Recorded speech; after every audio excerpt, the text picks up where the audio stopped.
It's taken a lot longer than I had expected, but I think I've managed to clean off enough of the gypsum from the inside of the fractures to be able to start reassembling the specimen.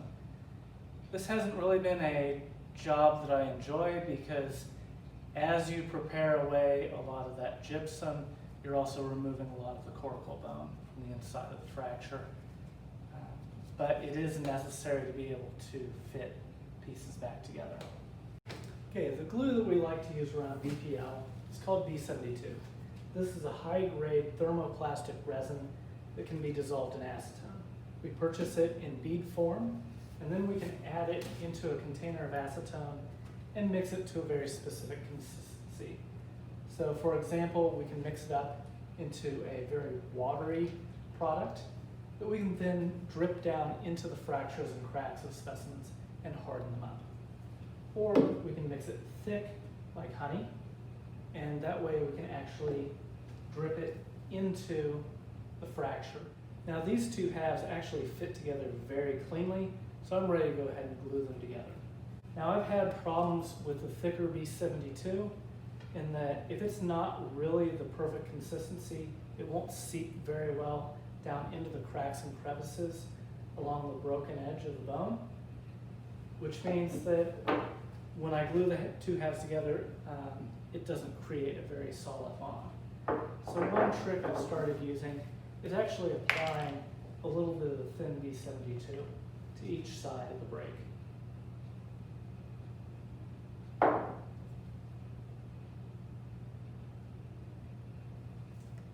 Thin B-72 will go down the cracks and crevices, and it will bond very nicely with the thicker B-72. So now I can go ahead and add thick stuff. It doesn't take a lot. You don't want to add so much that it actually will seep out along the sides. Get those two halves matched up well.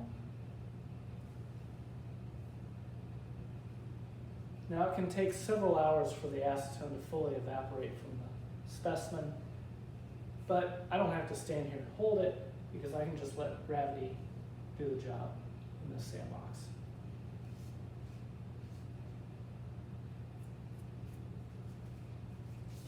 I also have a couple of good fits from the other half of the ilium that are ready to go ahead and be glued.